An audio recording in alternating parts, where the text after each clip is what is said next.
a lot of pet parents may be going to the vet, getting Cytopoint injections, Apoquel, steroids. They're getting chronic repeat ear infections. And they're like, why does it keep coming back? And it's because we're treating the wrong thing versus actually treating the gut health problem that was the cause of it in the first place. And that's the thing that keeps people stuck. And it's a frustrating cycle to be stuck in. And it's really expensive. And it's not fun to watch your dog not feel good.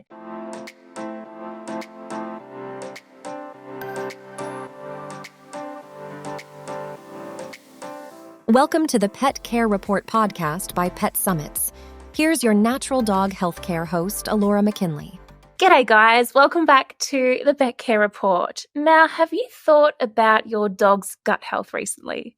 Now, I hear pet parents all the time asking for food recommendations because maybe their dog's been labelled as a bit sensitive, or maybe their dog's been battling an acute or chronic illness, and so they trial kibble after kibble, failing to understand the fundamentals of gut health and how that impacts their dog's overall well-being. So to chat about all things gut health, I'd love to welcome Dr. Katie Woodley, the host of the Dog's Gut Summit and founder of The Natural Pet Doctor. Driven by a desire to transcend the limitations of conventional veterinary medicine, she immersed herself in holistic approaches, gaining expertise in acupuncture and Chinese herbal medicine.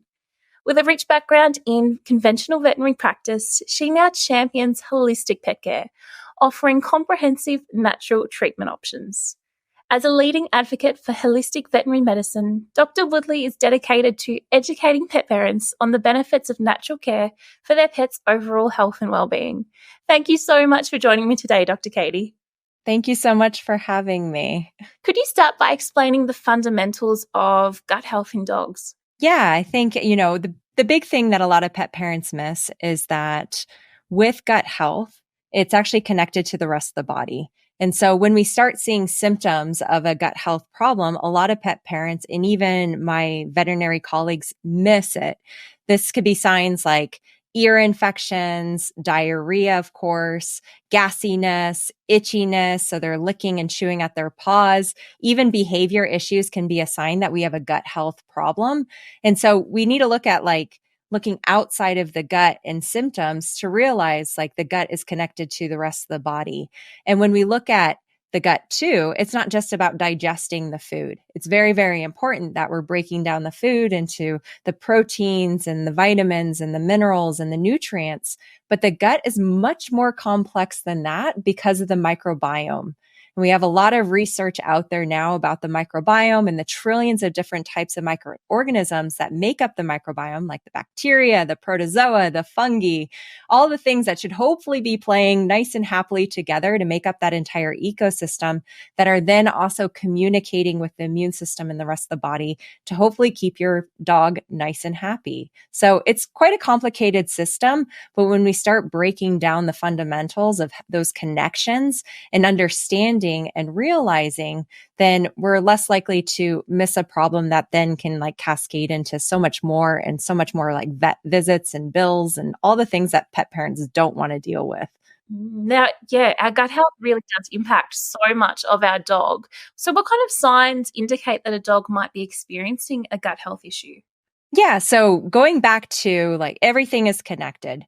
So we have our gut, which is essentially starting from the mouth, going all the way to the back end. And a lot of people think about digestion. So symptoms such as, vomiting, diarrhea, those are, yes, of course, related to a gut health issue.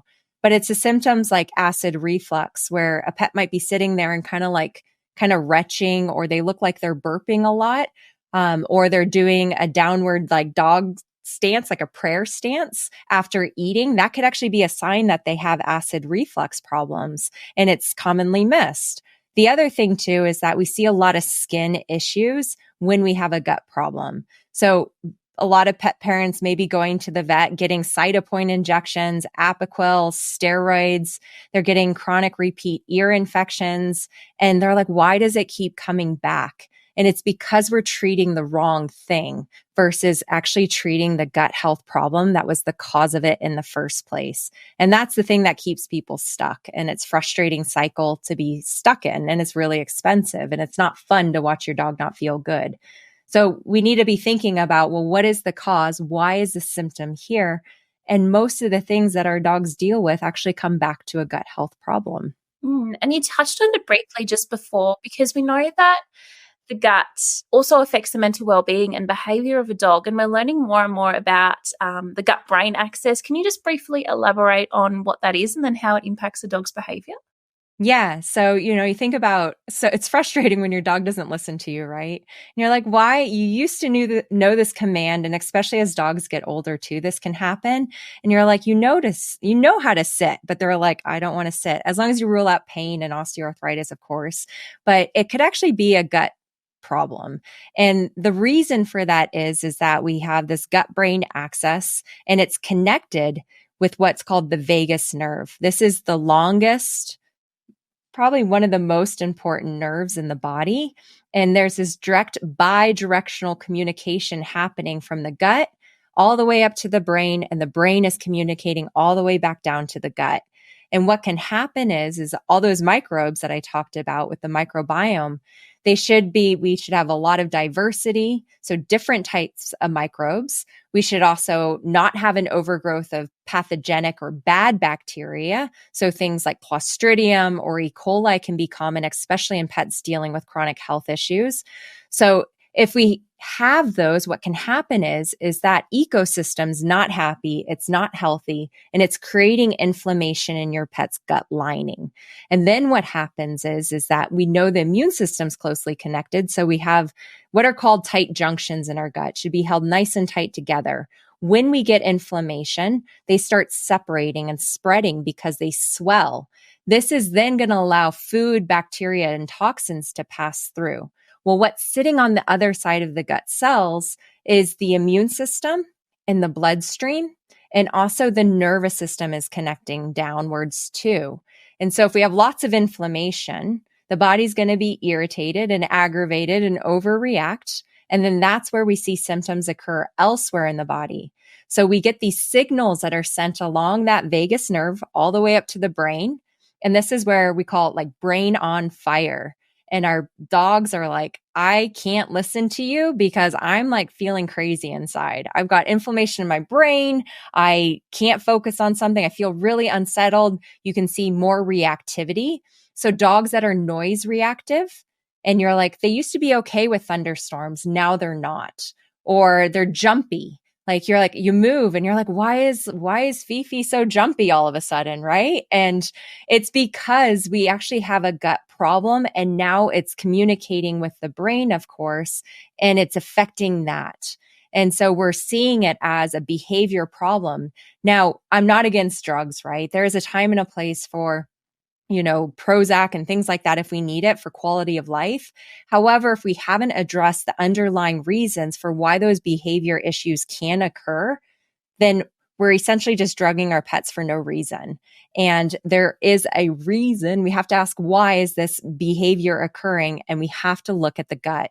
Yes, it might be normal. It could be something else. There's a lot of reasons for behavior problems, but we have to look to the gut, because it usually is number one, and it's usually off balance. And when we address it and we get it back into balance, we reduce inflammation, we heal that gut lining, and we support the microbiome. That's when our pets all of a sudden become a happy, healthy, balanced dog again. It's just so fascinating to me. I could talk about it all day. So then what are the primary factors that contribute to gut health problems in dogs? So this is where it can be frustrating, because we do unfortunately live in a toxic world. So there's a lot of different factors.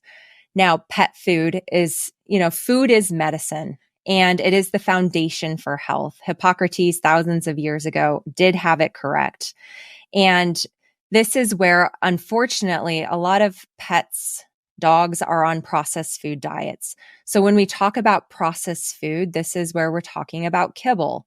And as you mentioned in the beginning, so many pet parents are going back and forth between different kibbles. They're like buying all sorts of, the most expensive kibble. I hear that all the time with my clients, and we're still feeding processed food. Now, the pet food industry is not a really fun one to go into that rabbit hole and learn about how pet food is made, but it's really important if we want to truly optimize our dog's health, and especially gut health, because a lot of times the companies who are making those foods, not everyone, and this is why it's really important to be here and learning and educating yourself so that we can do the best for our dogs. But what's really important is to understand what types of foods, what do those ingredient lists mean? And are there chemicals or other products that might be in this food that could be contributing to inflammation in my pet's gut? And a big cause of this is what we call glyphosate. There's actually a talk in the Dog Gut Summit about glyphosate and the impact it has on the microbiome. But this is things, so Roundup is glyphosate. It's a commonly used herbicide pesticide that's used all around the world for agriculture. It's sprayed on GMO crops. And unfortunately, the majority of kibble diets have a lot of glyphosate in them because of the agricultural ways that they make the food. And then they use that type of food for dog food. And what happens is that glyphosate directly impairs and inhibits the gut microbiota. So those microbes that are essential for your dog's health, it actually kills them. And so it's contributing to that lack of diversity, potentially allowing the overgrowth of bad bacteria to happen, and it creates that leaky gut condition. So we need to start looking at the foods that we're feeding and seeing it doesn't necessarily mean we have to switch to raw food diets. There's a lot of conversation in the Dog Gut Summit about how to do that. But how can we get more fresh, less processed food into our dogs? The other things too is thinking about our environments. So, when we go outside, we can't control everything, right? I can't control what my neighbors do outside my house. I can control a lot of things internally inside my house, like what cleaning products I use, what flea and tick products I use on my dog, what I use for laundry detergent. What am I using to clean the floors? What are we using to clean their plates? What kind of materials are their bowls and their water bowls made of? What type of water are we using? There's chemicals in every single one of those things. And when we become aware of it, we can do better and we can reduce the amount of potential toxins and chemicals that are going into our dog's body. Now, when we're outside, if you do live in a more toxic environment, like say you live in New York City or you live in a big city, or you live in a city like mine where the city sprays and my neighbors spray herbicides and pesticides, like I can't control that. But because I know that, then I can support the detox pathways in my pet. So this is where becoming really aware of what's going on externally, internally, what foods we're using, what water we're using, what medications we're using, like preventatives, like I've mentioned flea and tick products, heartworm preventatives. Are there a better, safer alternative that we can use? All of those things are going to help remove the resistance to your dog's gut being as healthy as possible and reducing that inflammation that can then lead to disease down the road. So then once a gut health issue is identified, what are the most effective management and prevention strategies? Yeah, so I think like if a pet parent's listening to this and they're like, okay, my dog's showing itchiness, they're getting repeat ear infections. This is in the States. I know it's not available to every pet parent worldwide, but there's a lot of testing that we can do to identify if we actually have a gut health imbalance. So doing stool tests to see what is the microbes, are they happy? Are they healthy? Are they in good balance? Do we have good diversity? Doing stool tests to look at, do we have inflammation or leaky gut? Is the immune system in the gut working as well as it should? Or is it overreacting to certain things? Are we reacting to gluten? So we're in a much better place now than we were, say, 10 years ago in terms of doing some of the testing to truly identify. Now, if you don't have access to testing, don't worry. It doesn't mean you can't do the things to help your dog's gut heal. If you're like, oh my gosh, I'm screwed. I can't do anything. Like I can't access that. Now I just watch them get worse. I know there's a problem and it's a horrible place to be in, right? So this is where we follow certain frameworks to help heal the gut.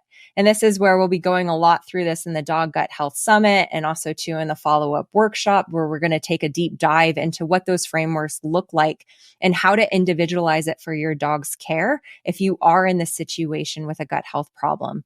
But it essentially comes back down to the principles of how do we remove those toxins, right? Remove the resistance or the things that are creating inflammation. So I follow 4 R's. The first one's remove. We need to remove the resistance to healing. So being hyper aware of our environment, the things that are going into our pet's body is very important. We need to restore the gut lining. So this is where reducing that inflammation, and there's so many great herbs and supplements that we can use that are going to help heal and repair. So restore, repair the gut lining. We need to help that immune system, help those microbes, help that ecosystem. And this is where things like slippery elm, marshmallow root, these are what we call mucilage herbs. So what they do is they are very soothing to the gut lining, to the tissues that are inflamed. So it's essentially like putting a Band-Aid on it and allowing it to heal. So those are in a lot of different types of supplements, those types of herbs for that very reason. It's going to allow those tissues to heal. And then we want to look at also re-inoculating. Now, in the States, the Fecal Gut Restore, so fecal transplants, Dr. Margot Roman talks all about this in her lecture in the Dog Gut Health Summit. This is really powerful at being able to put the entire ecosystem back into a dog's gut that may not be functioning as well as it should. But if you can't access that, this is where we can tap into the power of prebiotics and probiotics, which we, of course, have an entire talk on to help guide you. Because the thing is it's not about adding more supplements, and it's about adding the right supplements and being able to assess if those supplements are appropriate, if they're helpful, if that supplement is a good quality supplement too. So you don't end up wasting a ton of money on poor quality supplements or creating more harm for your dog down the road. But probiotics, so things like Saccharomyces boulardii, which is a beneficial yeast, is really helpful and powerful, especially if your dog has to go on antibiotics for whatever reason. It's not impacted by those antibiotics, and it can help mitigate the inflammation and kind of the destruction that those antibiotics can create in the gut. So the other thing too is tapping into the power of whole food sources. So when we think about re-inoculating, supplements and probiotics in a pill or capsule form is not the only way to do this. We can actually use fermented foods. So if you're like, I love doing this myself, like for all the gardeners out there and the people that like do the DIY thing, good on ya, right? So this is where you can add in those things that you're making for yourself. So kefir, your sauerkraut, your kimchi, these are really beneficial. Fermented greens, these are really beneficial for your dogs also, because it's putting in a lot of different types of beneficial bacteria. And what's nice too is that a lot of those whole food sources are also acting as a food source for the microbiome. So those microbes are a living species and organism. If we don't feed them, they die. And this is the problem with a lot of raw food diets where it doesn't have any fiber. And fiber is a prebiotic. It is a food source for the microbiome. And so these whole food sources that are also providing beneficial bacteria are also providing food for the microbiome. So once again, following a framework, those 4 R's, where we're essentially removing things that are creating more inflammation, looking and addressing our environment and the foods that we're feeding, we're restoring, we're repairing that gut lining using certain types of herbs and supplements that help reduce that inflammation, restore those tight junctions in the gut so things aren't leaking through and aggravating the immune system, aggravating that vagus nerve, which is then aggravating the brain or creating more inflammation in the skin and all those frustrating skin problems. And then re-inoculating, whether that's through supplements or whether that's using whole food sources like fermented foods and our fermented products like kefir and sauerkraut. Raw goat's milk is another great one that also supports and helps too. So that's just kind of a basic framework with some ideas for pet parents to get started if you are seeing some of those symptoms. Like I said, testing is helpful. I always say test, don't guess, but those tests aren't available to some people. And if there's a financial reason too, don't worry. Follow the framework and start using those principles to help heal your pet's gut health issue. And now when we look at probiotics, the market can be really overwhelming for pet parents. Is there anything that they should look for in particular? So my big thing here is always asking why. Why am I using this? Why is a symptom here? My community, my clients know that I'm always asking them, well, why would you use that? Because it's not about always giving something. So a lot of times people reach for probiotics because they've heard about it, or Sally's dog responded really well and they want to try it. They're like, oh, my dog has these same symptoms. Let me try what worked for them. Probiotics can create symptoms. Not every dog needs a probiotic. So keep that in mind. When I talk about different supplements or, through the Dog Gut Health Summit, if you hear someone mention a supplement, it doesn't mean that we now have 20 supplements to give. We want to always be asking, where is my dog in this situation? How does this supplement work? Why would I use that supplement? So those are great questions to ask and learn about what that supplement does. Now, probiotics, most probiotics on the market don't do anything. They actually don't have any beneficial or live microorganisms once they've been processed and put into that bottle. The other thing too is that the distribution and the way that they're handled or stored in the facility where they're at before they go out, if it's not temperature controlled, think about it like what happens in your dog's gut. When we give a probiotic, it's a nice warm environment. It activates the prebiotics and the microbes. They eat the prebiotic, usually things like inulin, or you'll notice those types of things on the ingredient list with the probiotic supplement. That's the food source. And then they get used up. But if they're sitting in a warm, hot facility in a big warehouse, and then they go on a truck and it's not temperature controlled, a lot of those probiotics are basically nothing when you get them. So we do have to look at, where am I buying this from? That's really, really key. The second component too is, what is the brand's supplement quality? So do they do testing to actually identify with probiotics? The colony forming units, or CFUs, is really, really important. This is the amount of the beneficial microbes that should be present in that supplement product at the end of processing. There should be tests that are done. If that company is not testing and they can't give you that information, or it's not listed on the label, call the company. If they don't give you that information, run. Do not put your money into that. You're just pretty much throwing it out an open window and it just blows away. So that's a really, really important thing to look at. The other thing too with probiotics is, what are the other things that are on the ingredient list? Now, there is a really well-known brand out there that is sold in most vet clinics around the world. I've used it in New Zealand when I worked in New Zealand. I used to use it in the conventional vet clinics. I've been there. And so this is where I just didn't know how bad that little ingredient was. And it's titanium dioxide. That is the whitening agent of sunscreen, and it is a known carcinogen that is banned from supplement use in the European Union. It's not banned in the States. But knowing that, why would I want that to go into your dog? And so I want you to look at the ingredient list on the back of the supplement bottle. Because if you're like, I don't know what that ingredient is, at least you can do a search to see, what does this mean? And then you can ask your veterinarian about it. They may or may not know. Like I said, I didn't know the detriment of that ingredient until I started going down this path in the holistic realm and learning more about like food and all those things. So this is where asking those questions, but by knowing those things you should be looking for, is really, really important. Now, the other piece was the probiotics. So it's not just a probiotic. There's so many different types of probiotics. And this is where, if we're looking at, I mentioned Saccharomyces boulardii, a beneficial yeast. It's a great one to use if we're using antibiotics, because it's not killed by antibiotics. Now, the other thing too is that we have spore-based probiotics. So these are bacillus strains. Those are also not killed by antibiotics, and they can be very beneficial. Now, in terms of your Lactobacillus bifidobacterium, those are really commonly well known, especially in the human world. And a lot of pet parents may be taking that themselves.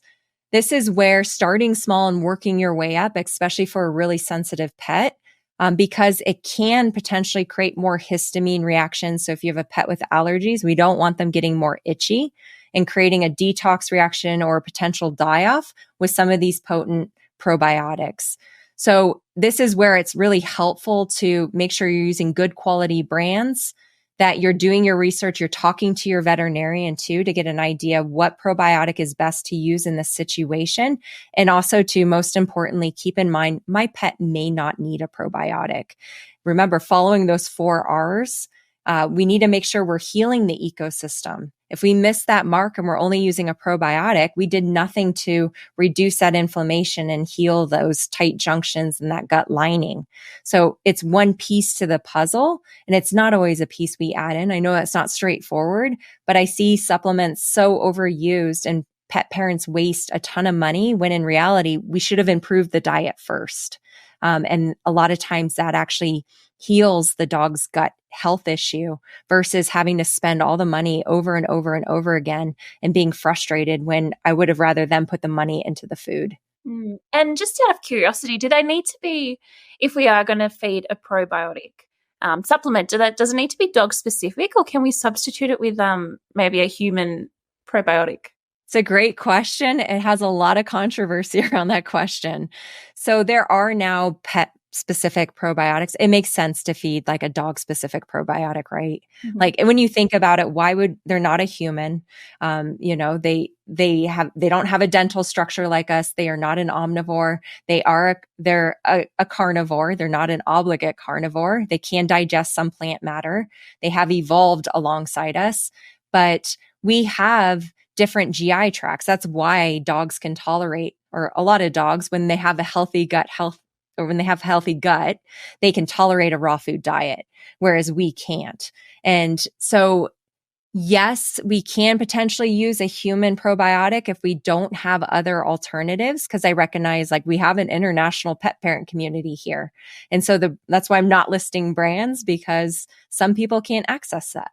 But in terms of if you can use a pet specific probiotic, keep in mind that does not mean a pet like company. You have to do what is the research behind it? And so I am going to mention one company because they do have a pet specific brand. Adored Beast is one. But asking that company, have you done specific research on this, is really, really important. So there are some companies that are like pet specific. So keep that in mind too. And it's another reason why, we can't fill our pets up with these probiotics. They're also not staying in our pets' guts. They're literally being pooped out 2 to 3 days later. It doesn't mean that they can't modulate that ecosystem, but we don't expect probiotics to restore a broken microbiome. They're a tool in the toolbox. And it's just a big industry. Lots of companies are jumping on board, and we need to be careful with the brands that we're using and make sure you're asking companies questions about their research behind it, their testing, the way they distribute it. All of those questions are really important. Now, can you shed some light on advantages of attending the Dog Gut Summit? Well, unfortunately, gut health issues are a huge problem for a lot of dog owners, right? And the other issue is that 25% of vet visits are actually due to skin problems, which I mentioned at the beginning is usually a gut problem. So if we're not looking to see and empower ourselves to help figure out how to fix gut health issues, then we need to you're essentially stuck going back and forth to the vet and not fixing the problem.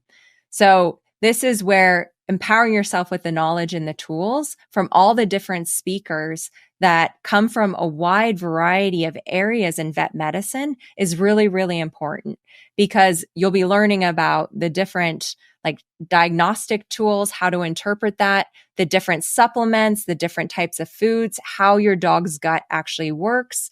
And then, of course, what to do to actually help heal them. So that's going to be the herbs, the supplements, medicinal mushrooms. Those are one of my favorites to use. The gut skin access. There's a lot of things that are really hard to comprehend when we don't have all of this information. And the Dog Gut Summit puts it all together for you. So that way you can refer back to those topics and those talks and get the support that you need through the community. And also too, we have the weekly Q&As at the end of each day. So as you're learning, as you're taking notes, you're thinking about your pet, you're hopefully asking the question, why? Why would I do that? Why is that impacting my dog? You can bring those questions to the Q&A, and I'll be able to help interpret that for you. So then you can take that information and turn it into useful information that you can take action on and start getting the results that you know that you can get. So then lastly, what is your number one tip that pet owners can go away with today and implement right now? So my big thing is looking at your environment. And this is a big tip. But one of the things that I found that's been the most helpful for my clients whose dogs have gut health issues is, and even the proactive ones that don't, which is really important. We don't want our pets to get sick. This is where looking at your environment. So I talked about like the removal phase, that first phase. This is where when we start removing the food that could be causing an issue and improving that, removing the toxins and chemicals like the cleaning products, addressing all those things. And it doesn't have to be done all at once. It can be like, this week, I'm going to change over my laundry detergent to something that's more clean. This week, I'm going to change my dishwasher detergent, or when you run out of that bottle. So it doesn't have to be a massive overhaul and a huge stressful situation. But if you can start doing that, not only do you also become healthier, you can then also have that energy to take care of your dogs even better and feel really, really good about what you're doing. And for so many pets, when we remove that toxic burden from their body, that actually alone by itself allows them to truly heal. So, and the nice thing is that a lot of it is free. So it doesn't cost anything else to do those things. Like if you're cooking vegetables for yourself, hopefully people here are cooking still or eating fresh foods for themselves. If you're not, I'm going to say maybe that's your first tip. Save some for your pets in terms of like steamed broccoli and asparagus and carrots and some of the meats, set aside the chicken and the beef and add that as a topper to the food bowl. So this is once again, how do we remove that toxic burden to remove and release the resistance that might be impairing your dog's gut from truly healing? Thank you so much for all your insight into gut health today, Dr. Katie. Where can our listeners find more about you? Yeah, thanks for having me. So people can learn more about me at thenaturalpetdoctor.com. We also have a Facebook and an Instagram page, The Natural Pet Doctor, and a YouTube channel to Dr. Katie Woodley, The Natural Pet Doctor. Lovely. We'll put some links down below. And I look forward to tuning into the summit. This just sounds awesome. And there's going to be so much information for pet parents to take away. Yeah, I'm really excited for hopefully a lot of dog pet parents decide to join us and learn more and go a bit deeper and help their pets live their best lives. Lovely. Now, wasn't that just a great episode? Don't forget to follow, subscribe, and leave a review if you liked this episode to make sure you don't miss any future episodes. And we'll see you next time.